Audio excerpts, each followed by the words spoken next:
Nada es casualidad, todo se relaciona. Para saber más, debemos unir los cabos sueltos.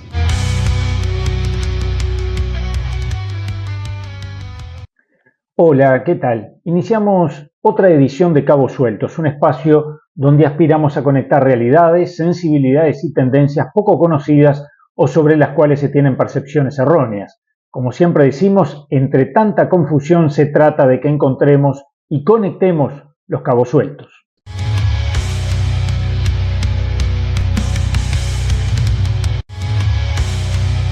Atando cabos. Intentamos conectar hechos para entender mejor el mundo en el que vivimos. Nos estamos reencontrando con el doctor Ricardo Changala.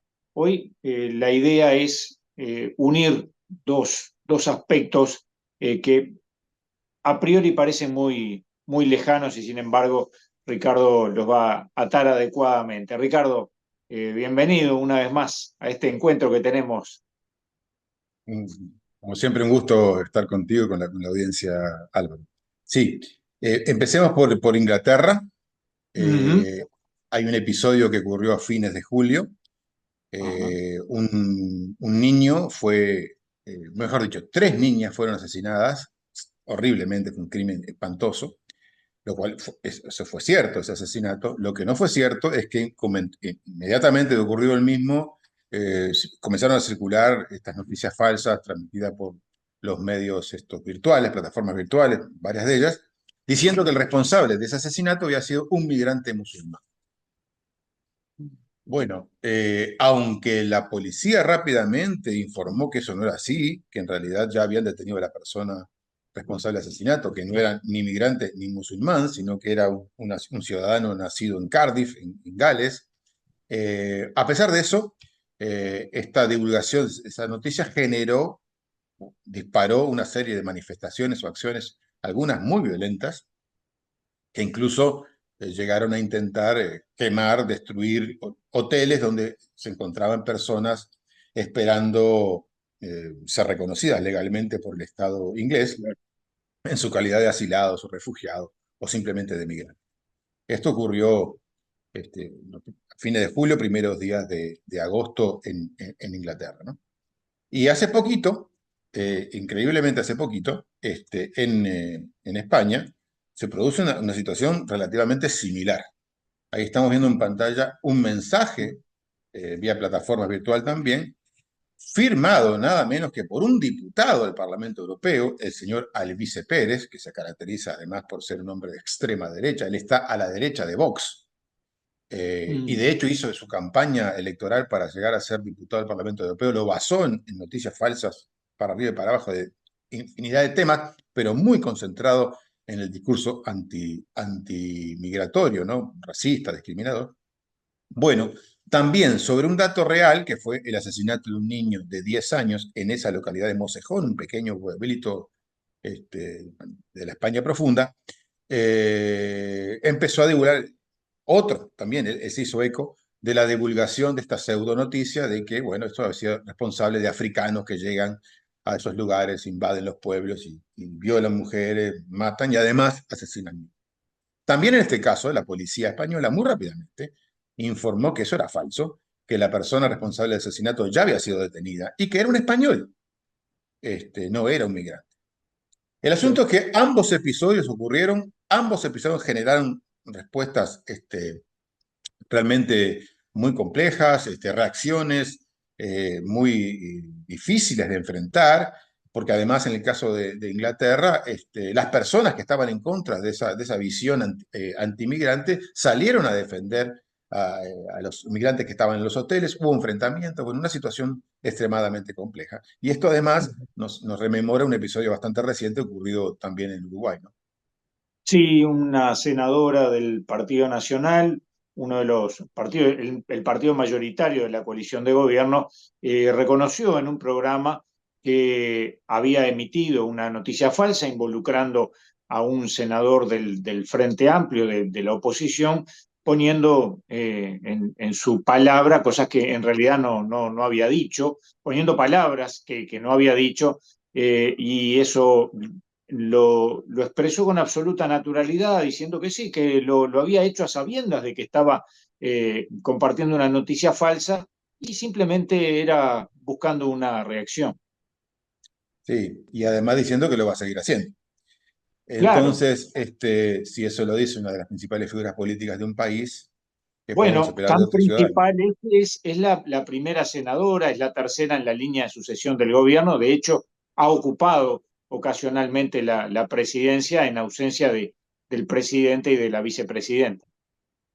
Entonces, estos episodios, que además hay más en el mundo, si seguimos buscando, podemos buscar muchos, ¿no? Encontrar muchos.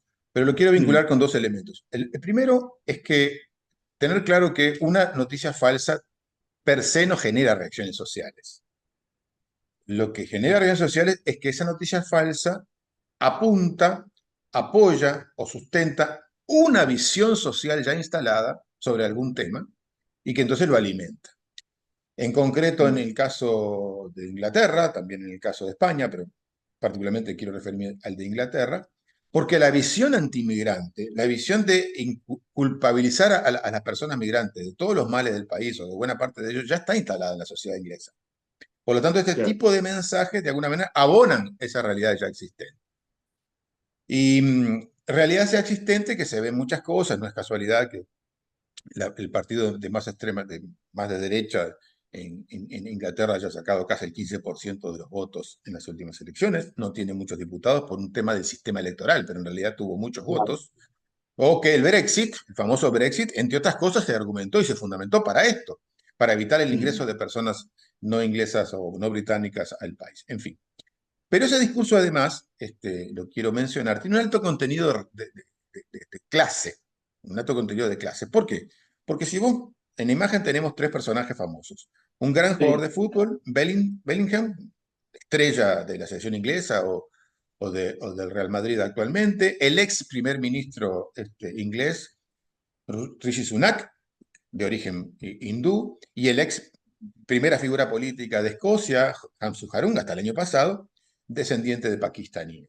En estos claro. casos, ¿cómo fue que estas personas han sido votadas o cómo este gran jugador tiene un apoyo social y popular muy importante? Bueno, ahí es donde vemos que hay un cruce de la temática de clase, ¿no? El discurso antiinmigrante tiene que ver con migrantes pobres.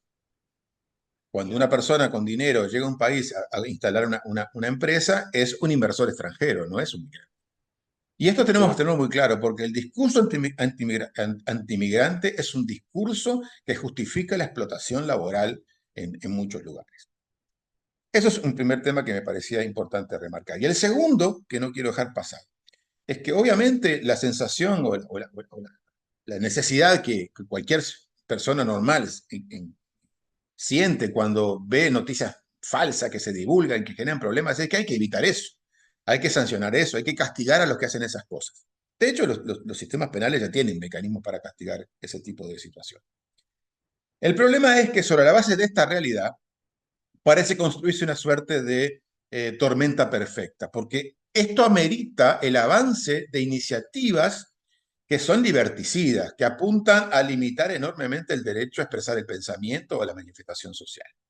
Y esto no solo en la teoría o en la ocurrencia de algunos aislados políticos, sino que, por ejemplo, lo vemos en la propia campaña de Ursula von der Leyen, que acaba de ser reelegida como principal figura de la Unión Europea, donde planteó exactamente eso, la construcción de un escudo europeo por la democracia, uno de cuyos contenidos es evitar la presencia de información extranjera y su manipulación de la sociedad. Ya sabemos qué significa eso en realidad, en la práctica concreta, hasta dónde puede llegar. O la iniciativa del actual presidente argentino, el inefable presidente argentino, que todos los días tiene una iniciativa a cual más compleja de entender, pero en este caso, la creación de una unidad específica para patrullar las redes sociales abiertas buscando posibles, eventuales, potenciales delitos. Imagínate. ¿Ah? Esto es lo que significa eso. ¿Quién alimenta esos algoritmos para saber qué es lo que están buscando? Así que en ese contexto no es extrañarnos que Amnistía Internacional hace unos pocos meses publicó un informe detallado sobre Europa, advirtiendo del gran peligro que existe en Europa, que las medidas que limitan la protesta social, la divulgación de pensamiento de manera libre, sigan avanzando porque entonces realmente eso implica un notable decaimiento de los principales valores democráticos en el mundo, pero particularmente este informe es sobre Europa Y por eso uno de los mensajes fundamentales y que da título al informe es que hay que proteger a quienes ejercen el derecho a la protesta. Perfecto, maravillosamente resuelto toda la temática, Ricardo, como siempre. Nos reencontramos entonces próximamente. Claro, cuando quieras. Un abrazo.